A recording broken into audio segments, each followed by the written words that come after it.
Guruve Gaurachandra Radhika Tadale Krishnaya Krishna Bhaktaya Tadabhaktaya Namo Namaha Sri Krishna Chaitanya Prabhu Nityananda Sri Advaita Gadadha Shiva Sadi Gaura Bhakta Vrinda Hare Krishna Krishna Krishna Hare Hare Hare Ram. Is that you? Achyutananda? Hare Ram, Ram Ram, Hare Hare. Sound is clear, right? So first of all, I offer pranams to our Gurudev. Om Vishnu Padvidandi Swami Sri Bhaktivedanta Narayan Goswami Maharaj. Also, our Shiksha Gurus, Srila Gaura Govinda Maharaj, Sri Bhaktivedanta Madhusudan Goswami Maharaj, all Vaishnavas, Vaishnavis. Hare Krishna. Okay, so we are continuing a little bit of the end of chapter 31. Okay, that's good. Thank you. A little bit there at the end of chapter 31. And we'll finish that easily and continue on with chapter 32. So remember at the end of last class we were discussing Golok and Gokul. Okay, so the little bit conclusion is the spiritual world is called Golok. There Guru Goswami Maharaj discovered the gradation. The material world is only 1/4 of the entire creation. The spiritual world is actually 3/4. So the material creation is there. Then between the material and spiritual creation is the Viraj. Some call the causal ocean also. So on one side of the Viraj is the material world, on the other side is the spiritual world, beginning with the Vaikunthas. Outside of the spiritual creation is the Brahman effulgence. Right? And on the top level of the Vaikunthas there is Ayodhya,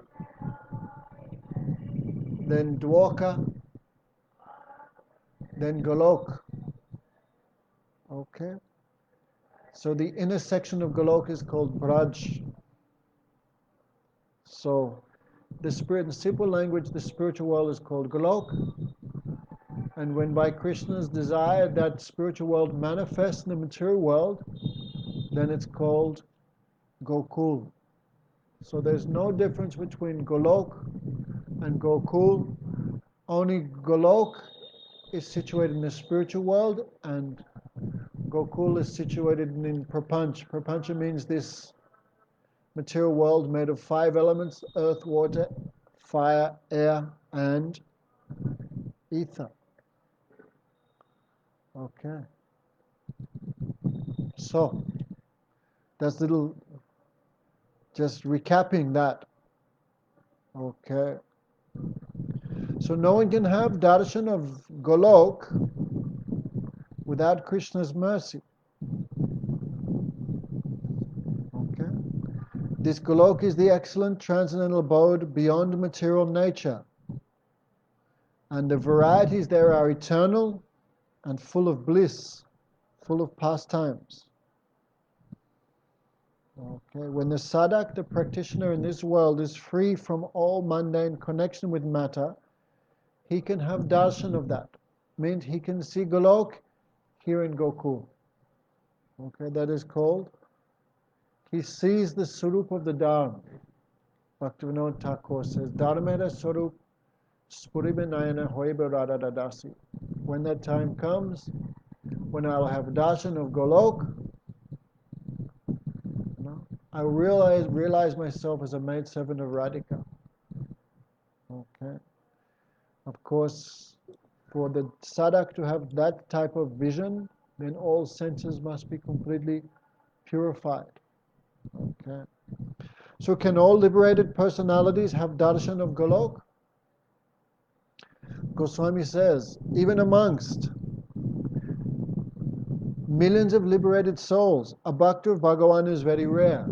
We heard that before. Muktinam apisidanam narayana parayana sudurabha prashantatma kotis api mahamuni. Okay, the sound is good, right? Okay. So, that means even out of millions of liberated and perfected souls, one devotee of Krishna is extremely rare. It's very hard to find. So in Brahmadam, that means those who achieve liberation by the practice of Jnana and Astanga Yoga. No, they achieve one type of liberation. They merge with the Brahmajyoti. But that is just like a deep sleep. That is called Susupti. Because in that, there is no power to perceive, to understand, to desire. Right? Those who achieve liberation or nirvana, like the Buddhists, what do they do all day? Sit in the cave. No relationship, no desire, no perception. So they achieve that. Which is like a deep sleep. Means they have no real perception of their Atma, of the soul. No real self-realization is there. They remain like inanimate lumps. Actually, that is a truth. When Ramananda Roy was discussing with Lord Chaitanya, then Lord Chaitanya asked Ramananda Roy, Bhukti Mukti Kaha Bansha Duhargati. What is the destination of those who desire liberation? And those who desire material enjoyment? Then Ramananda Roy answered, Stavara Janma Deva Dhanma E Duhargati. Those who desire liberation, like the Buddhists, take birth as stones. And those who desire material enjoyment take birth as demigods. So this may seem extraordinary, but yes, stones, especially mountains, also have life, right? They're created, they're born, they develop, they grow, they produce little mountains, boulders, etc. They decline and eventually they're destroyed. So imagine the life of a mountain is many millions and millions and millions of years, but soul is there. Who gets such a body? This is like the worst birth possible. Who gets such a body? Buddhists. No?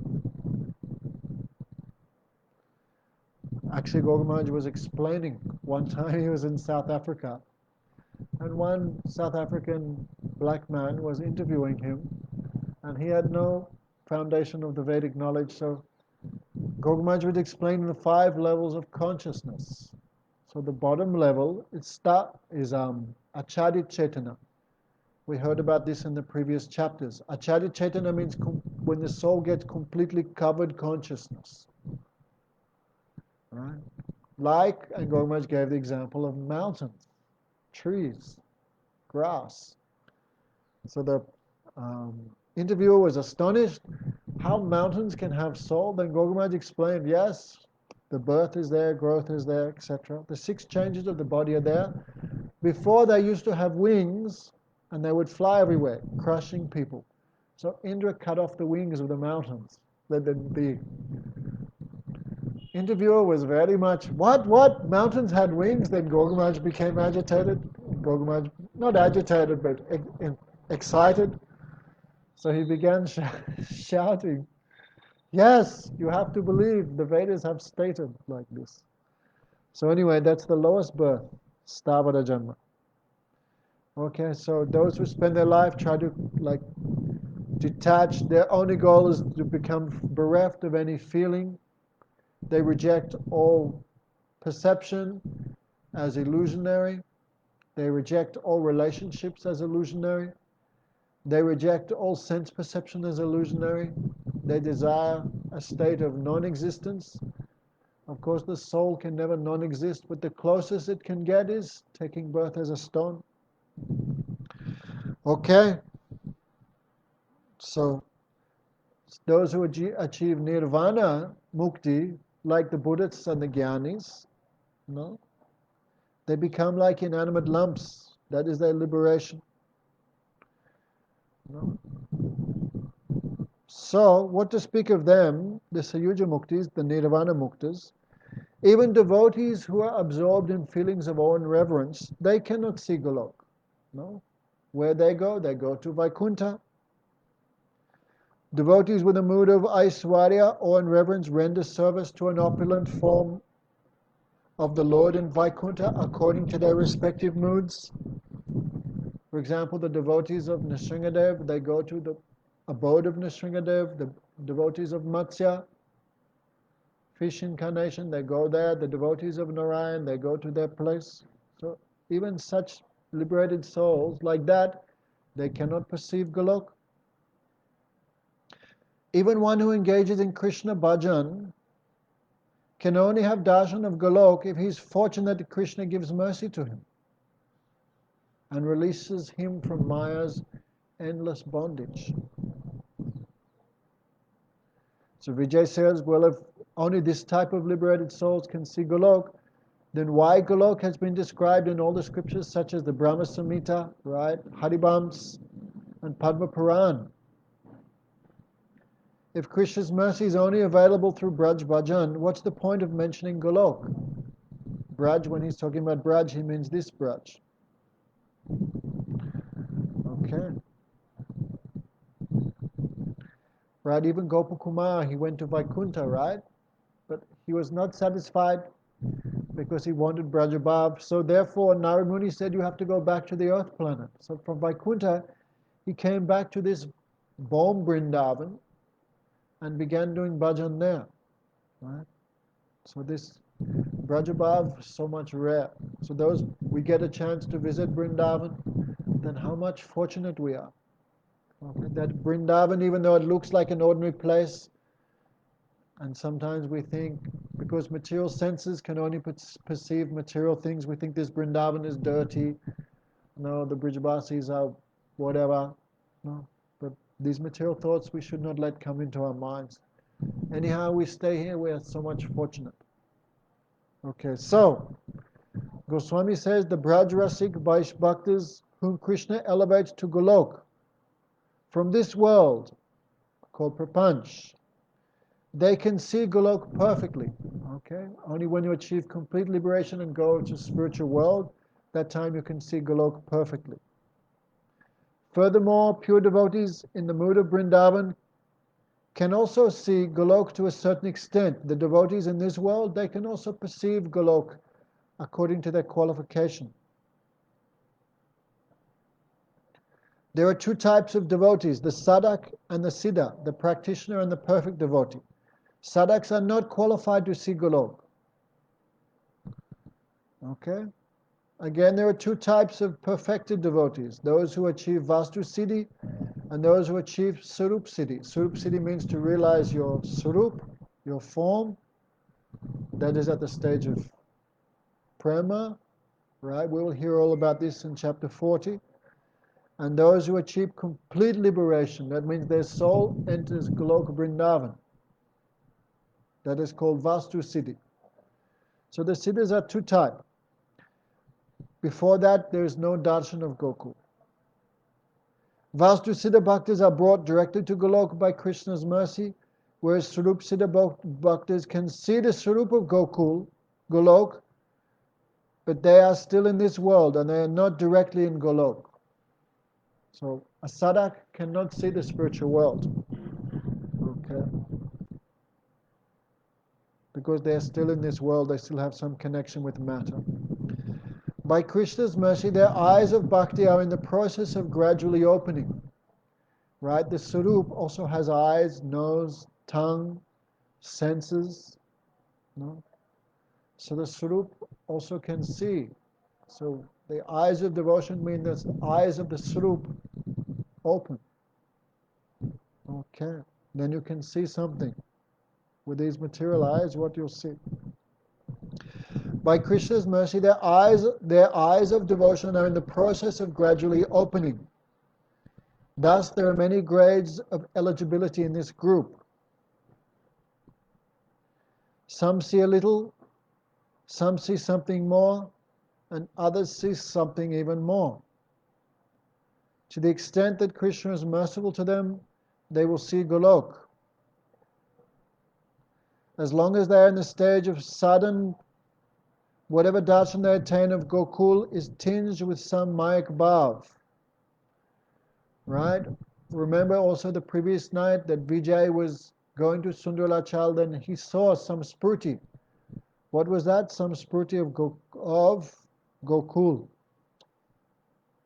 I mean, something he saw, but still in this world, so he could not see for long. Then he fell unconscious.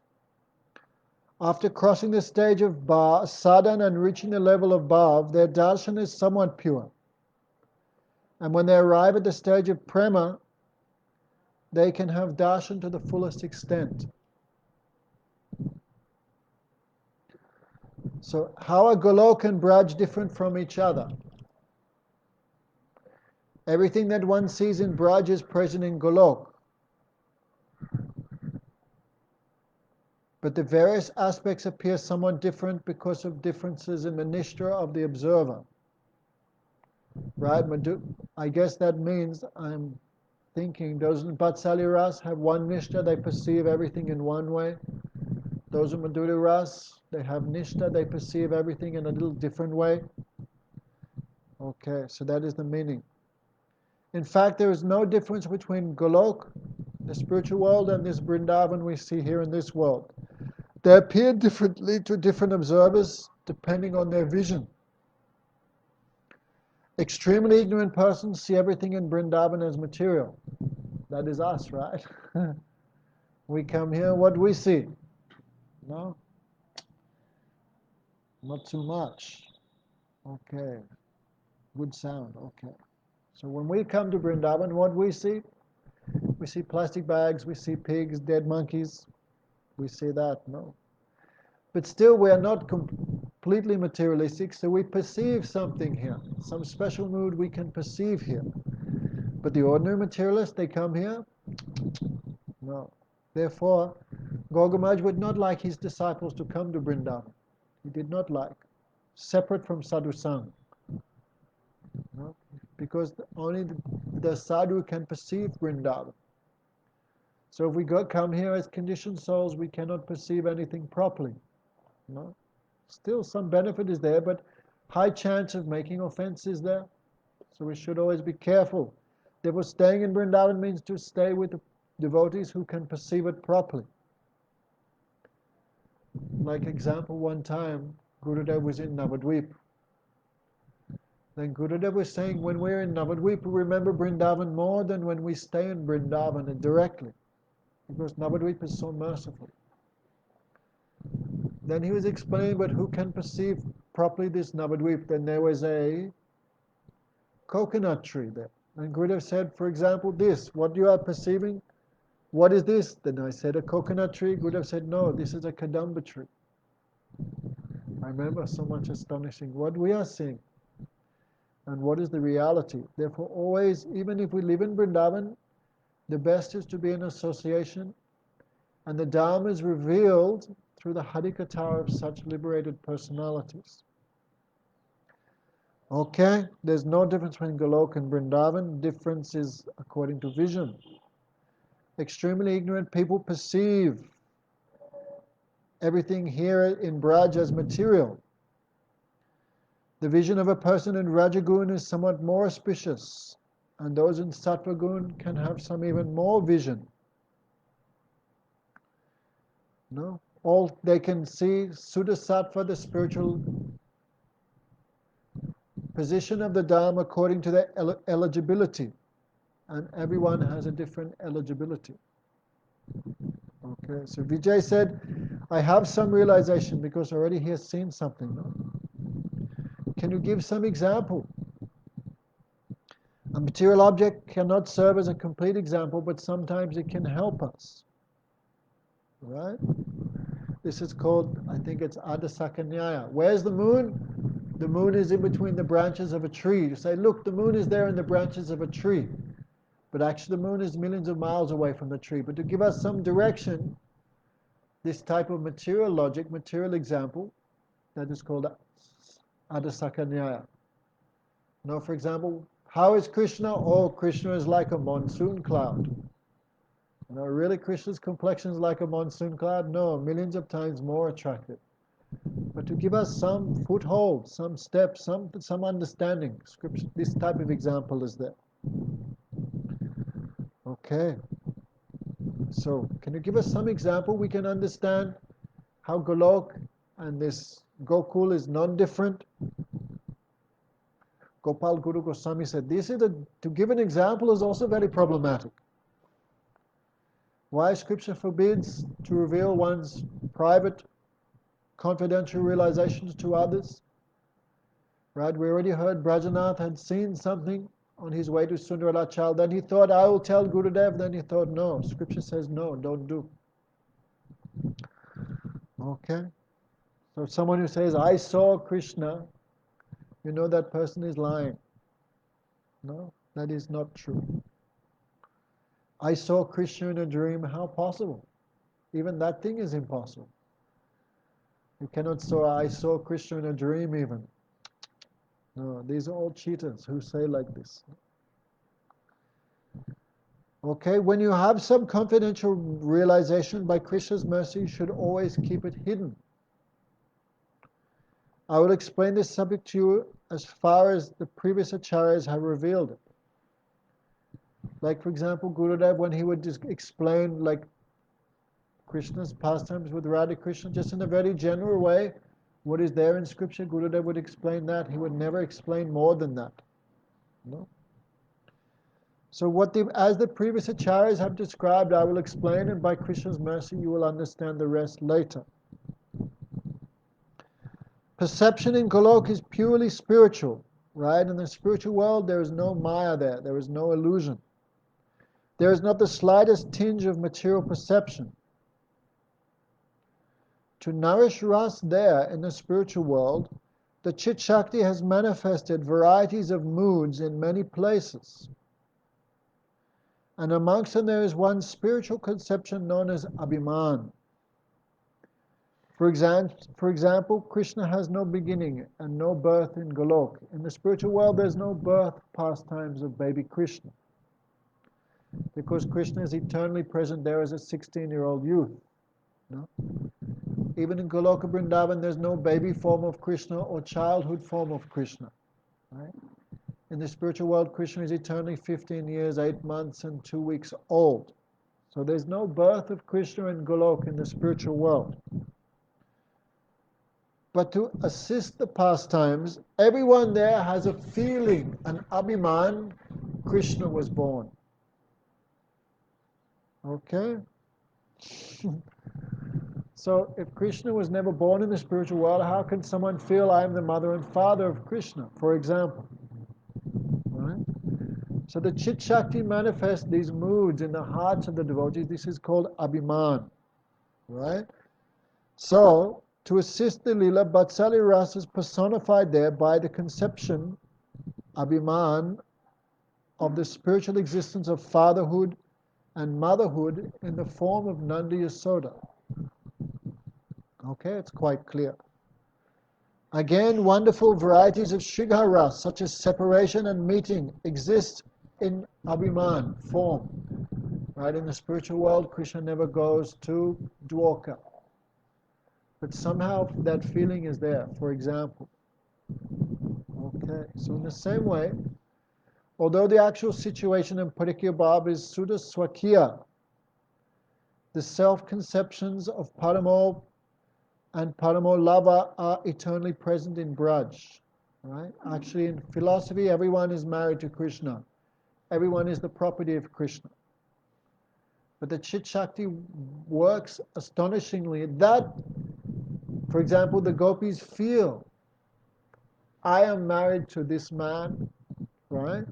And Krishna is another, right? So there's the abhiman, the feeling. So the Chit Shakti, Yoga Maya, in other words, manifest these feelings in the hearts of the gopis that we are married to someone else. And Krishna is our upapati. Okay, so Yoga Maya, how she works even in the spiritual world, most astonishingly. All these abhiman are completely convincing in Braj. Right? Completely convincing. No one is acting then. right? For they are exhibited in a okay, but when these pastimes manifest here in Braj, also that Yogamaya it's completely convincing. And all these abhimans are exhibited in a gross outward form by the potency of Yogamaya. For example, Yogamaya manifests these pastimes of Krishna like birth, the baby form of Krishna, Krishna going to Dwarka, right? All these things. We never met Krishna before. All these abhimans are completely convincing when they're manifested in this world. So, in simple language, in the spiritual world, they exist in the form of moods, and when the pastimes come to the material world, they manifest directly in the form of forms. Right? For example, in Braj, here in this world, Yasoda labors to give birth to Krishna in the maternity room. And the Nityasiddha gopis have a feeling, Parakiya-abhiman, that arises from their marriages to husbands such as Abhimanyu and Govardhan Gop. Right? So Yogamaya makes the feelings present in the spiritual world manifest directly here in the form of Yasoda giving birth, Radhika marrying Abhimanyu, Chandravali marrying Govardhan Gop, Ananga Manjari marrying her husband Durmukh. So these feelings take form. So it's very astonishing. In other words, the Abhiman of Golok are all visible in Braj in very tangible forms, which are managed by Yogamaya, which are managed from Yogamaya. There is not even the slightest trace of falsity in Braj, and it resembles Golok in all respects. Okay? Differences in vision arise only according to the degree of material obstruction of the observer.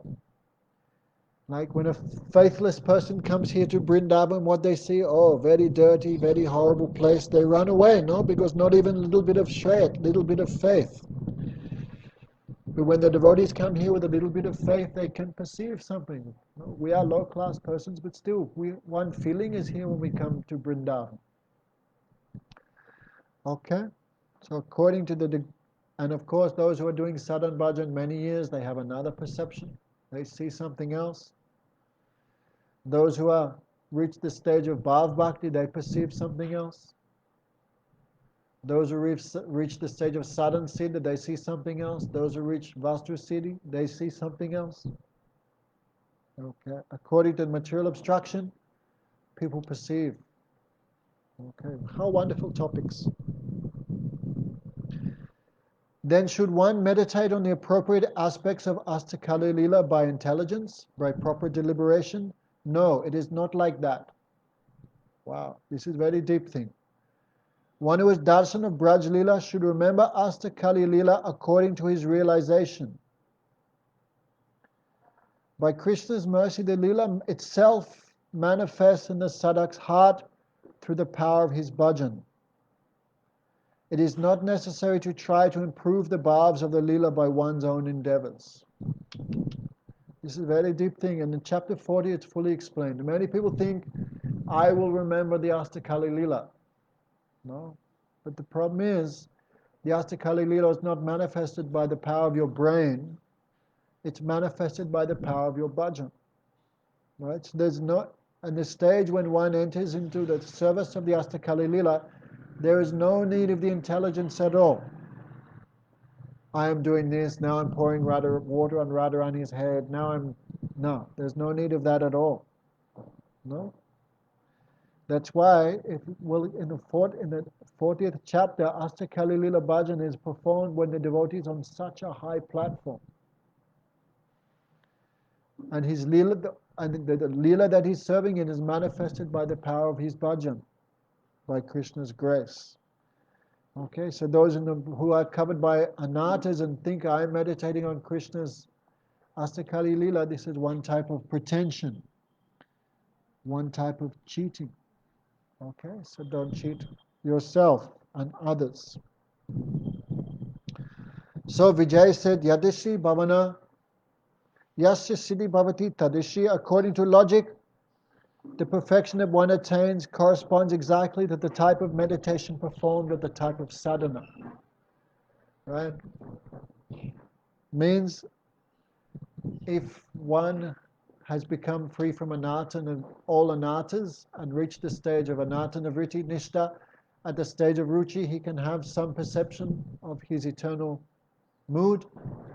At the stage of asakti can realize something of his surup. At the stage of bhav can realize his surup. At the stage of prem he achieves liberation from all connection with matter and ready for Goloka Vrindavan. Okay, so if at the stage of practice the devotee has agreed for serving in the footsteps of Nanda Yasoda, he constantly meditates on that, and the time of perfection he achieves that result. Okay. So one must perform purified, immaculate meditation on Golok. Right? And how that is just perceived by the holy name. Hare Krishna, Krishna Krishna, Hare Hare. Hare Ram, Ram Ram, Hare Hare. Right? The Astakali Leela of Krishna is revealed by the pure holy name, not by mental gymnastics. So what you are saying is correct. All the perceptions in Braja are reality, and not even a single one is contrary to this, otherwise there would be a fault. Perfection occurs when sadhana becomes pure, and the purer one's meditation is at the time of sadhana, the faster one achieves perfection. Okay. You should endeavor in such a way that your sadhana may be accomplished beautifully. But still, it is beyond your power to purify your sadhana. Only Krishna, through his application of his Achintya Shakti, can achieve this. Right? In simple language, Madhura Maharaj give an example. Like the singer, right? The singer plays something on the harmonium. Do, re, mi, fa, sol, la, ti, right? He's playing some tune on the harmonium. So the harmonium is like the stage of perfection. And the singer is like the sadhak. He tries to match the tune of the harmonium with his own voice. So sadhana means when he's trying to match. And perfection means when he matches perfectly. Okay? So actually Guru Maharaj would describe the Sarup. Our position is already there in Goloka Vrindavan. Jiva Goswami mentions this in the Sandarbha. No? I heard a story. One time, someone went to Radhakund and did some little research to, I think it was Prem Prayojan actually. Got to give credit where credit's due. So he did a little research and asked the Babajis why you think like you do, why you think the Guru gives Siddha Pranali. They gave some things from Jiva Goswami. So Prem Prayojan, he took that to Gurudev and he showed that to Gurudev. So Gurudev went to his library, he took out the verse, Jiva Goswami, the Sandarbhas. Then he read, when they said he read, then he closed his eyes, meditated. Then he read again, then he closed his eyes, meditated. Then he read again, closed his eyes, meditated. So that evening he gave a class, Guru Maharaj explained, the Surup is already there. And our sadhana means to endeavor to match what is already there. And when matching, that is perfection. Right? Very beautiful example. Madhura Maharaj gives an example like, for example, when you buy real estate in Australia, I'm sure it's the same everywhere. The government give you a copy of the deed, the land deed, and you keep that copy with you. That's like proof that you bought this place. But the government also keeps the original on their files. So in the same way, when your sadhana matches that perfection which is already there, that is called siddhi, that is called... So Guru never gives the sarup is already there. Sometimes when the devotee is just entering the stage of bhav, Gurudev may give some indication to help assist the sadhak's meditation. That is called siddha pranali. But siddha pranali is only for those who have already achieved siddha, means the stage of bhav, surup siddha. Okay, so you cannot purify this conception through sadhana, it's only by mercy. Only Krishna through his Achintya Shakti can do this. If you try to do it yourself, you will become entangled in the thorny thickets of Gyan or Sahajism. If Krishna gives his mercy, there will be no detrimental result, injurious result. Okay? So that is the problem with our Sahaja brothers and sisters. They try to force their entrance to this realm by application of the intelligence. But Srila Sridhar Maharaj would talk, you cannot trespass there. When you achieve that qualification, then you'll be, what did he say? You'll be given admittance when you achieve that proper level of qualification. No? So don't jump. Guru Maharaj would constantly say, don't jump. Like many people claim to know the Swarup of Prabhupada, but really, and you claim to understand everything Guru Dev said, are you on that level? If you are not on that level, then you should keep your mouth shut, no? And like Maharaj was saying, this whole argument on Swami Raja Swarup, this is not an argument, no? This is something sadhak have no power to enter. But higher class Vaishnavas, they are giving the decision, no? So just realize there's always a difference between the conditioned soul and the perfected soul.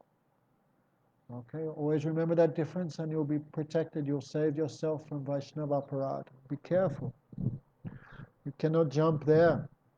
You have to achieve the admittance. Like Trivikram Maharaj would say, a 5-year-old girl asked the mother, Mother, give me your diamond earrings. Give me your diamond necklace. Will the mother give? Never. Why? Because the child does not understand the value of that thing. But when the small girl becomes to 18 years old, without even asking, the mother will give. So, kada karishya sriyamam kripa kataksa bhajanam. Trivikram Maharaj would say, in Kartik we are praying, Radharani, give us your glance. Why Radharani has not given us her glance? We are not qualified to hold that. No, so main thing is qualification. Okay, if you try to go there yourself by your own efforts, you will become captured by speculative mind. But if Krishna gives his mercy, there will be no injurious result, no obstacles. So step by step. I remember in Germany, some devotee was telling Gurudev, in meditation and dream, I saw Radharani's navel. In English we say belly button. And Guru Maharaj so angry. For 3 days he gave class on that. I saw Radharani's navel. I saw, what is this? Even Brahma and Shiva cannot see, and you are saying, I have seen, and in the meantime you're engaging in so many mundane materialistic activities. Right, so don't cheat, don't jump, step by step. That's why Jaiva-Dharma, step by step. Okay. We don't need any new mantras, we don't need anything, we just need to chant pure name. Hare Krishna, Krishna Krishna, Hare Hare. Hare Ram, Ram Ram, Hare Hare. Mahamantra reveal your own Sarup. Mahamantra reveal the Sarup of Goloka Vrindavan. Right? This Mahamantra reveal everything. Vijay said, I'm very fortunate. I want to ask one more question. Is the abode of Dwarka consorts only in Vaikuntha or in Goloka as well? Okay, Babaji says the endless Ananda, Guru Gopal Guru Goswami says, the endless Ananda of the Chit Jagat, the spiritual world, is attained in Vaikuntha. There is no attainment higher than Vaikuntha. Okay, Vaikuntha is a generic term then. Cities such as Dwarka are there in the spiritual world also. Right? And the young ladies of those cities reside in their own palaces, rendering service to Krishna. The queens of Dwarka, like Rukmini and Satyabhama, Lakshmana, Jambavana, all these. But the only ones who are situated in Madhura-rasa of Golok are the Brajagopis, no one else. Right? Gurudev asked, he said one time he asked his Gurudev, the queens of Dwarka are in Madhura-rasa? And Param Gurudev said, no, they are in like Dasya-rasa. Anyway, Madhura-rasa means only the mood of the gopis. Then Gurudev said, I don't understand. And Param Gurudev said, you will understand later. So Madhura-rasa really, only in Golok, the Braja gopis, no one else. Because the queens of Dwarka are always a bit like this. like Dasimud, no? The little awe and reverence. Okay. All the pastimes that are in Braj are in Golok. However, as mentioned in the Gopal Tapin Upanishad, the Rukmini is situated in Swakiya and Mathurapuri, which is in Golok. Okay, Golok have some internal section and some out external section. Okay, so Dwarka is considered the outside section of Golok. Do all the activities in Golok occur in the same sequence as I see them in Vrindavan? Yes, they all exist in the same order, but without the divisions of time. But they're in the spiritual world. No. Time also has its own spiritual origins, which I cannot explain. That is Abhiman. This you will understand only by the power of your bhajan. Right? When Krishna does these pastimes here, we see Krishna takes birth, and Krishna grows up, and Krishna does Ras Leela, then he goes to Dwarka. But there, everything's there. How? Can only be understood by bhajan. Vijay asks, if the whole of mundane existence becomes dissolved at the time of the universal dissolution, then how is Braj Leela eternal? Goswami says, from the perspective of Prakat and Uppercut, Braj Leela is eternal in both sense. Right? When the whole material creation is destroyed, no, then Braj is not destroyed. Right? Because Braj is not considered part of the material universe. In the Varahas Purana and other Puranas describe when the waters of devastation come, then Braj remains like a lotus leaf floating on that water. It's not destroyed. Okay. Like when, what was his name? There was one Rishi, Markandeya Rishi, right? He did austerities. He's also mentioned there, I think, in 12th canto. He did austerities to plead Vishnu. Vishnu said, what you want? He said, I want to see your Maya.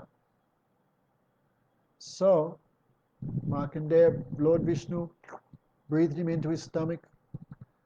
And Markandeya was going, he saw countless creations, destructions. Countless creations, destructions.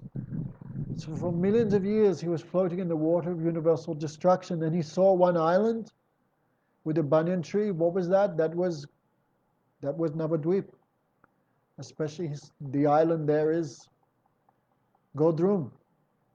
So even though the creation, he went there, then Surabhi cow fed him with her milk. He began doing bhajan there. So even though the creation is destroyed, the dhams like Vrindavan and Navadvip are not destroyed. So how is it that Braj Leela is, even in terms of material creation, Braj Leela is eternal? Okay. Okay, but Bhaktivinoda Thakur not explained like I did. I'm just giving another explanation. Forgive me. Bhaktivinoda Thakur explains here the present perception of Braj Leela, it's eternally existing in one of the universes. Right? There's countless millions of universes. Someone told me Bhakti Vedanta Bhaman Maharaj gave a number of 400 trillion universes. And the pastimes of Krishna are going from one universe to another universe, to another universe, to another universe. Particularly now is present in one universe, and the next moment it's present in another universe.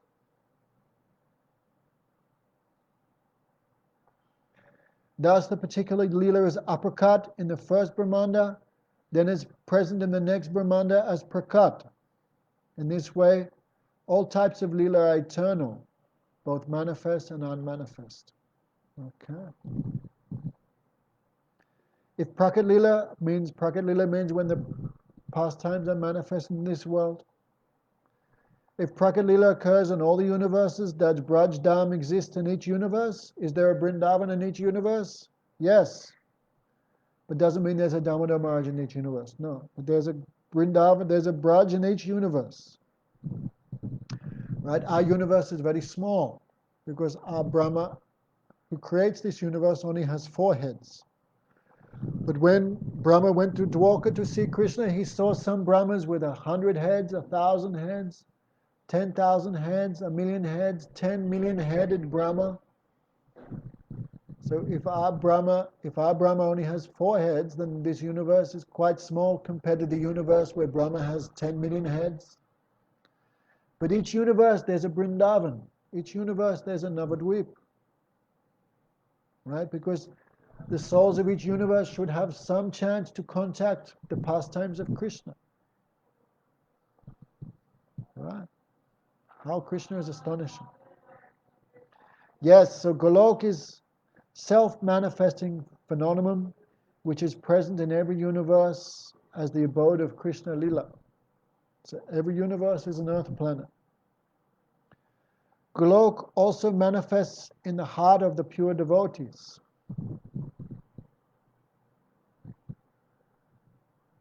Then Vijay asks, why does Mathura Mandal remain manifest in a universe where the pastime is uppercut?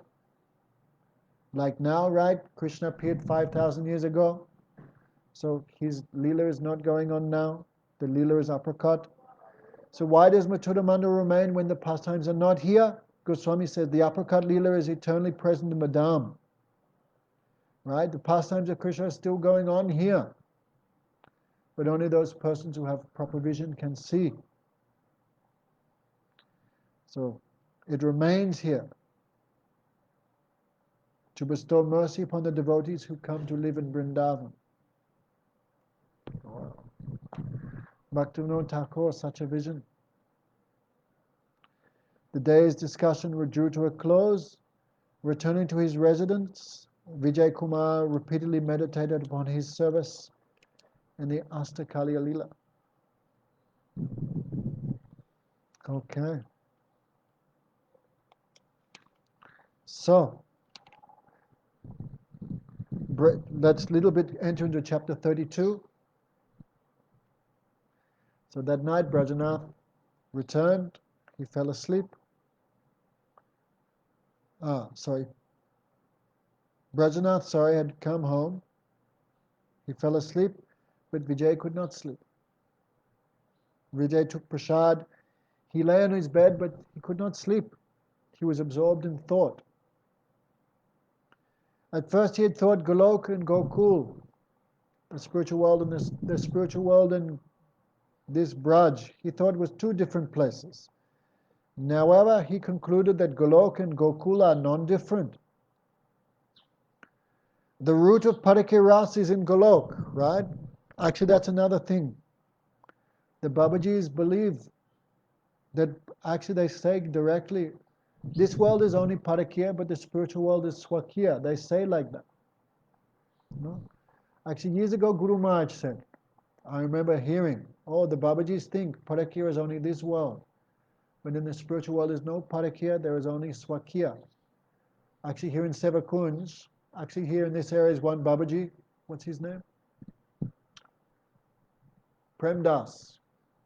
Very sad thing. We see many disciples of Gurudev going to hear from him. Very sad thing. You know? And he gave a class in Imitala, and he directly said that. And one thing to hear from Gurudev, but one thing to hear the Babajis themselves say. You become shocked. Here is only Parakiya, but in Golok Vrindavan is only Swakiya. Because they read in the books of Rupa Goswami, but no proper understanding, no? Read the books of Jiva Goswami, but you need some proper Shiksha Guru to explain it. Otherwise you get some wrong meaning and you preach the wrong meaning generation after generation. No? But we already heard clearly, whatever's there is here. It is no difference. No? And what you practice, you achieve at the stage of perfection. So how can you practice Parakiya here, then achieve a different result at the stage of perfection? That is completely impossible. So Parakiya is there and here. No? So Vijay realized the root of Parakiya is there, Golok Vrindavan. He realized. No? Many things the Babajis think which are different from Gaudiya Math. It's a very sad thing when people go there to hear. Even we see some senior devotees, they don't mention names, but you see them, no? On internet going, this Baba. Why? What do you think, Gaudiya Math, Gurudev have no perfected disciples? Then shame on you, no? Shame on you. You have no vision to see them, that is another thing. Okay, the root of Parakiya is in Golok. But how can Krishna be Upapati there, in Golok Vrindavan? There's no Maya. Here is Maya, okay. Anyway, who knows what he's thinking. He should not jump. He could not comprehend how Krishna can be an Upapati in Golok Vrindavan. If Krishna is the supreme substance, if Shakti and Shaktimam are non-different, even if Shakti becomes separated, separation is there. That's another thing that people say. Oh, there should always be separation. There should always be meeting. There should be no separation. No. But actually, Mahaprabhu would do most of his bhajan in separation because separation is such a taste. How separation comes is all done by Yoga Maya. So even if Shakti and Shaktiman become separate, how they could be parod, married to a Gopa other than Krishna? And Krishna, how could he become a Parama, an Upapati? So I will ask Gurudev tomorrow.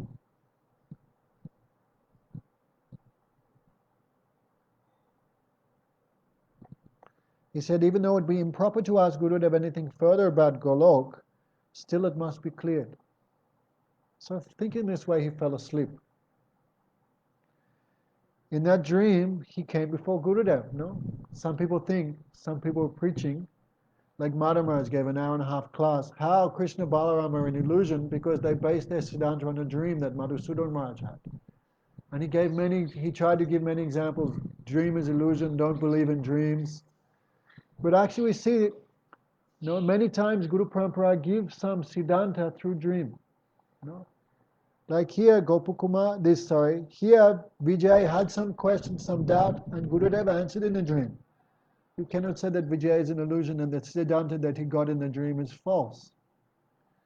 No? Like Vishwanath Chakravarti Thakur also got some answer from Radharani about the composition of the Kam Gayatri mantra in a dream. You cannot ignore that Siddhanta. Depends who has the dream, right? Depends who has the dream. If you read many times, Nautam, Srinivas, Shamananda, they could not meet Rupan Sanatan, but they met by dream. They could not meet with Mahaprabhu, they met Mahaprabhu by dream. So, you cannot say all dreams are illusionary. Otherwise you run into trouble, no? As well as make offense to Uttam Vaishnava. No, many times Gurudev would tell some dream he had. No? That time Madhava Maharaj not put up his hand and said Gurudev is an illusion, why he's basing his Siddhanta on a dream. So always we should be careful. No? So in the dream, Vijay saw he was asking exactly the same question, right? He thought I cannot ask this question to Gurudev, but in the dream Gurudev answered, no? Everything is not given directly in this world, son. That's why it's given indirectly through dream. Gurudev replied, Baba, Krishna is fully independent in all activities. And his unimpeded desires are not dependent on the desires of others. It means how Krishna could be Upapati in Goloka Vrindavan. His eternal desire is that his Aishwarya should be concealed and his Madhurya should be manifest.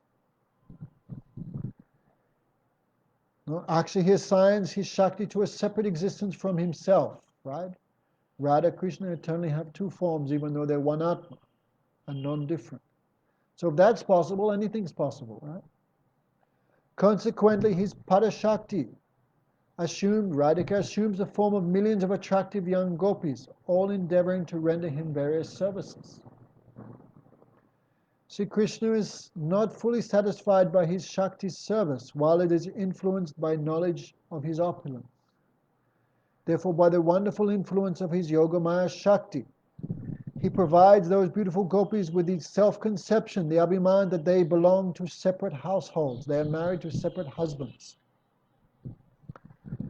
That is to say, although the influence of that Shakti Yogamaya, through the influence of the Yogamaya, they consider themselves the wife of others, and simultaneously Krishna also assumes the relationship as being their Upapati.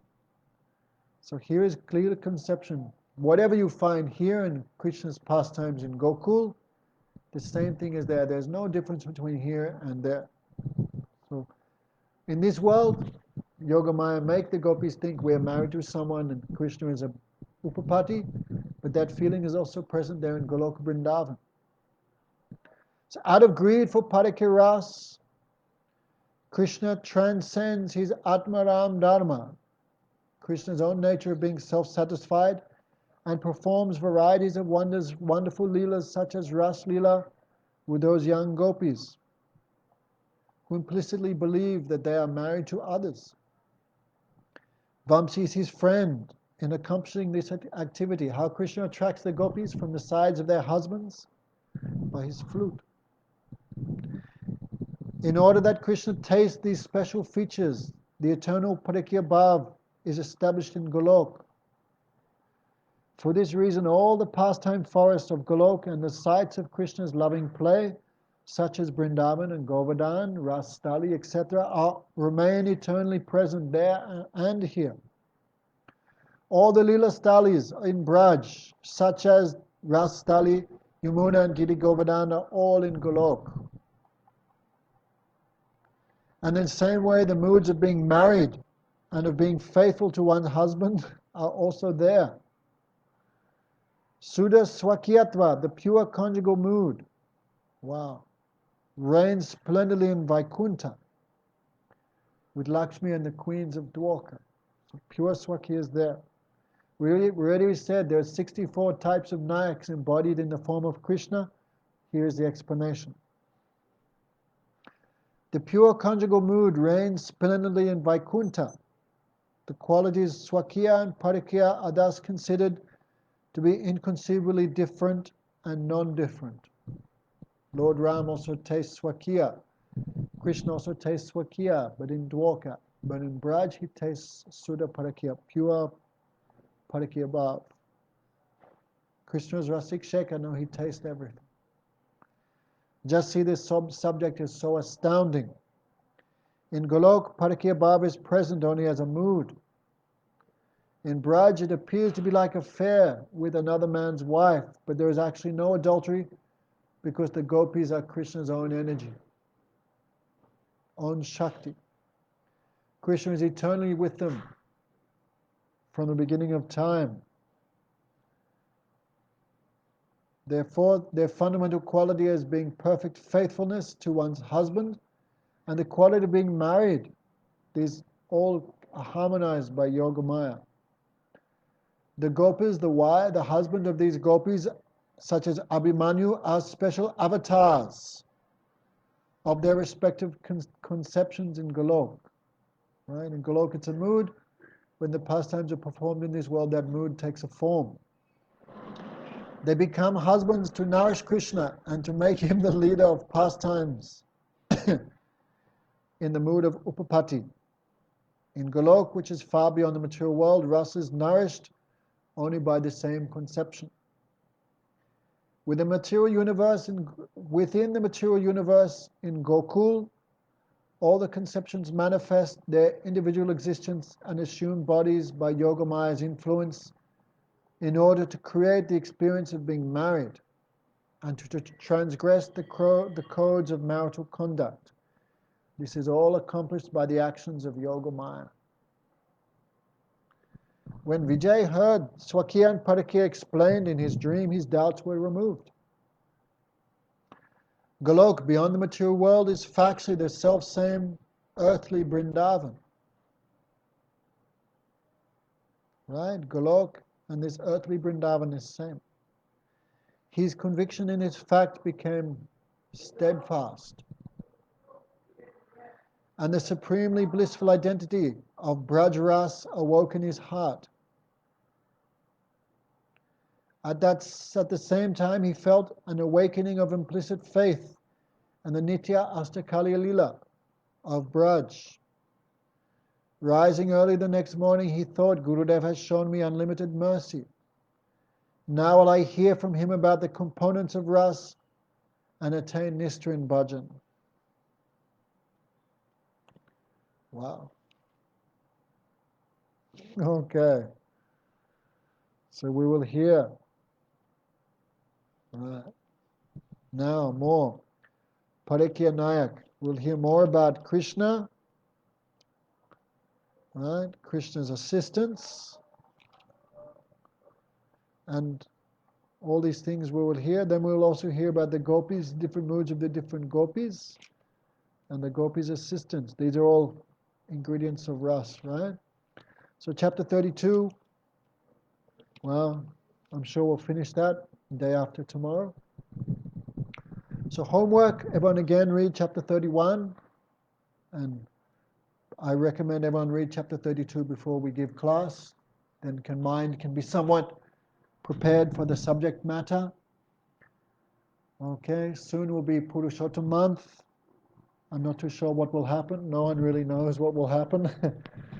The government keep talking about opening the temples, but every day corona infections are increasing. I mean, even if they do open the temples, there'll be social distancing. So I cannot see how we'll do Purushottam month this year. Anyway, some announcement can be made soon. So wishing everyone the best. So day after tomorrow, chapter 32, which is called Parakiya. What's it called? Parakiya-nayikas. Nayikas, sorry. Discusses more about Krishna as Parakiya and also as Upapati and also the gopis. Thank you very much. Hare Krishna, Krishna Krishna, Hare Hare, Hare Rama, Rama Rama, Hare Hare. Hare Krishna, Krishna Krishna, Hare Hare, Hare Rama, Rama Rama, Hare Hare, Nitai Gaura Hari Bol, Hari Bol, Hari Bol, Hari Bol, Nitai Gaura Hari Bol, Hari Bol, Hari Bol, Hari Bol. Go Premanandi.